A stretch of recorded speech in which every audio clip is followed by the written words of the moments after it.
వ్యవస్థలు అంటే వీళ్ళకు గౌరవం లేదు. వ్యవస్థలను నడిపించేటువంటి నాయకులు కావచ్చు, అధికారులను కూడా వీళ్ళు ఏ విధంగా భయపడిస్తున్నారంటే, భయభ్రాంతులకు గురి చేస్తున్నారంటే మనం సాక్షాత్ చూస్తున్నాం.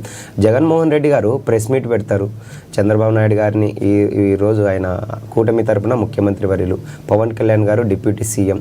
అంటే ప్రభుత్వాన్ని నడిపించేటువంటి ప్రభుత్వ అధికారులను కానీ, ప్రభుత్వాన్ని నడిపించేటువంటి ప్రభుత్వ పెద్దల్ని కానీ, అదేవిధంగా పోలీస్ అధికారులు, అంటే మన ఇండియన్ కాన్స్టిట్యూషన్లో ఎగ్జిక్యూటివ్ కానీ, లెజిస్లేటివ్ కానీ, అదేవిధంగా మనకు ఏ విధంగా ఒక క్యాపిటల్ తీసుకెళ్లే ఒక మంత్రివర్యులు ఉన్న క్యాబినెట్ను కూడా వీళ్ళు లెక్క చేయట్లేదు. ఈరోజు పోలీసు వ్యవస్థని ఏ విధంగా వార్నింగ్ చేస్తున్నారంటే, ఇప్పుడు డిఐజీ కోయ ప్రవీణ్ గారు ఆధ్వర్యంలో ఇదంతా జరిగిందని చెప్పి జగన్మోహన్ రెడ్డి గారు అన్నారు. అంటే ఒక లా అండ్ ఆర్డర్ ఎలక్షన్స్ సమయంలో కావచ్చు, ఎలక్షన్స్ తర్వాత కానీ ఎప్పుడైనా లా అండ్ ఆర్డర్ పరిరక్షించాల్సిన బాధ్యత సాధారణంగా ఎవరు అధికారంలో ఉన్నా పోలీసులు. ఒకటి సార్, మనం సాక్షాత్ చూస్తున్నాం, రాచమల్లి ప్రసాద్ రెడ్డి గారు పోలీసులకి వార్నింగ్ ఇస్తున్నారు. అంటే ఇదే గూండా రాజకీయము మళ్ళీ మేము అధికారంలోకి వస్తే చూపిస్తామని చెప్తున్నారు. అందుకే పవన్ కళ్యాణ్ గారు ఇంతకుముందు కూడా మాట్లాడారు, మీరు మళ్ళీ రానివ్వము అని. అంటే ప్రజలు కూడా నిశ్చితంగా గమనిస్తున్నారు సార్. ప్రజలకు కావాల్సింది ఏంటి? అంతిమంగా వారికి కావాల్సినటువంటి, అంటే పేద బడుగు బలహీన వర్గాలకు కావాల్సినటువంటి సంక్షేమ పథకాలు కావచ్చు, వారి యొక్క మేలు కోరేటువంటి ప్రభుత్వం. ఈరోజు ప్రస్తుతం ఎన్డీఏ ఆధ్వర్యంలో ఉన్నటువంటి ప్రభుత్వం మంచి ప్రభుత్వం, గుడ్ గవర్నెన్స్ అందిస్తుంది. దానికి ప్రత్యక్ష నిదర్శనమే ఈరోజు సూపర్ 6 గ్యారంటీ అమల్లో కావచ్చు. భారత ప్రధాని నరేంద్ర మోడీ గారి నేతృత్వంలో ఇప్పటి వరకు కేవలం సంవత్సరము మాత్రమే అయ్యింది సార్. ఆంధ్రప్రదేశ్ రాష్ట్రంలో ఎన్డీఏ కూటమి అధికారంలోకి వచ్చి దాదాపు 10 లక్షల కోట్లకు పైగా ఈరోజు కేంద్ర ప్రభుత్వం ఈరోజు నిధులు కేటాయించిందంటే దానికి కారణం ఏంటి? కేంద్రంలో నరేంద్ర మోడీ గారి నేతృత్వంలో కావచ్చు, ఇక్కడ పవన్ కళ్యాణ్ గారు కావచ్చు, చంద్రబాబు నాయుడు గారి నేతృత్వంలో ఖచ్చితంగా ఎన్డీఏ బలంగా ఉంది, ప్రజల కోసం పనిచేస్తుందనడానికి ఇది నిదర్శనం. ఈరోజు ఆడలేక మధ్యలో చెరువు అన్నట్టు ప్రజల యొక్క మనస్సును వీళ్ళు గెలుచుకోలేక గత ప్రభుత్వ హయాంలో ఎన్నో తప్పులు చేసి, అవకతవకలు చేసి, అరాచకాలు చేసి ప్రజలను పరిపాలించడం చేతగాక, వ్యవస్థలను గౌరవించడం చేతగాక ఈరోజు కేవలం మీడియా డిబేట్ల మీదుగా వార్నింగ్లు ఇస్తూ మీ మళ్ళీ అధికారంలోకి వస్తుందని చెప్పేసి భయభ్రాంతులకు గురి చేస్తున్నారు.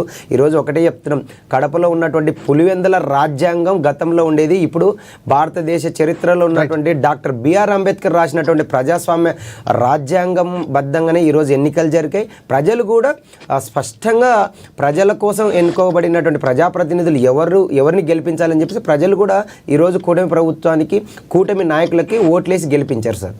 రైట్. రామారావు గారు, ఇక్కడ అంటే ప్రభుత్వాల మీద లేకపోతే చట్టాల మీద వైసీపీకి గౌరవం లేదు, లేకపోతే రాచమల్లి లాంటి వారు పోలీసులపైనే అక్కడ దాడి చేసే ప్రయత్నాలు, అలాంటి విజువల్స్ కూడా చూసాం. ఎవరిది రాజ్యం అంటే రౌడీ రాజ్యం చేసింది మీరు అన్నటువంటి వ్యాఖ్యలు చేస్తున్నారు. అక్కడ మీరు చెప్తున్నటువంటి అంశాలు చాలా డిఫరెంట్గా ఉన్నాయి. ఇక్కడ ఈ ఎన్నిక అంశమే కాదండి, మల్లికార్జున రెడ్డి గారు కూడా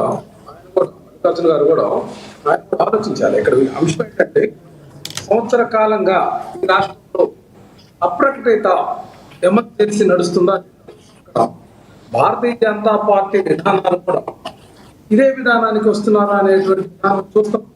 అసలు ఆదినారాయణ రెడ్డి గారు భారతీయ జనతా పార్టీ సంబంధించినటువంటి ఎమ్మెల్యే, ఈరోజు మనం ఉప ఎన్నికలు అట్లాగే అక్కడ అకృత్యాలకు పాల్పడ్డారు. మండిపల్లి రామప్రసాద్ రెడ్డి మంత్రిగా ఉన్నటువంటి వ్యక్తి ఒక చిన్న జడ్పీటీసీ ఎన్నికల అంశంలో పట్టుదలకు వెళ్ళి అధికారులను, పోలీసు అధికారులు కానీ, అట్లాగే ఎన్నికల అధికారులు కానీ పోలింగ్ బూత్ ఏజెంట్లు బయటకు లాగండి అని చెప్పేసి వార్నింగ్ ఇవ్వడం, ఇవన్నీ కూడా మనం యథేచ్ఛగా వాళ్ళు చేసినటువంటి దౌర్జన్యం చూస్తాం. ఏదైతే అసలైనటువంటి ఓటర్లు భయప్రాంతులకు గురి చేసి ఈ పోలీసు వ్యవస్థ ద్వారా అందరిని కూడా చిందర చేసి ఓటింగ్ బూతులకు రానికపోతే చాలా మంది మహిళలు పోలీసులను కూడా నిలదీశారు కదండి. మనం బయట చూసాము, కనపట్టలేదా? మల్లికార్జున గారు నేనేమంటున్నానంటే, ఒక్క నిమిషం ఒకటి మాట్లాడేటప్పుడు సహేతుకంగా ఉండాలి మల్లికార్జున గారు. ఇక్కడ అంశం ఏంటంటే, ఈ ఎన్నిక ప్రజాస్వామ్య బద్ధంగా జరగలేదు. ఈ విషయాన్ని మేము ఎన్నికల కమిషన్ తీసుకెళ్లాము. ఎన్నికల కమిషన్ కూడా ఒత్తిడి చేసినటువంటి పరిస్థితి ఉంది. రాజ్యాంగ పరంగా ఆవిర్భించినటువంటి స్వయం ప్రతిపత్తి సంస్థలనే ఈ కూటమి, ఎన్డీఏ కూటమి అని చెప్తున్నటువంటి వీళ్ళు మోసాలకు వెళ్ళారు, ఈ రోజు దౌర్జన్యానికి వస్తున్నారు. అసలు ఎన్నికల వ్యవస్థనే భ్రష్టు పట్టించి వీళ్ళ పరిపాలన ఏ విధంగా ఉందంటే అనుమానాస్పదంగా ఉంది. ఒకవైపున ఈవీఎంల అంశంలో అనుమానాస్పదంగా మారుతున్నటువంటి అంశం అంటే, ఈ విధంగా రిగ్గింగ్ చేసుకునేటువంటి పరిస్థితి కూడా వీళ్ళు మద్దతు తెలియజేసి ఈ యొక్క చిన్న ఎన్నిక ద్వారా మీరు కనుక దీన్ని సమర్థిస్తే మీ యొక్క పరిపాలన రైట్ రామారావు గారు మల్లికార్జున గారు స్పందిస్తున్నారు. అన్న మీరు ఓడిపోయిన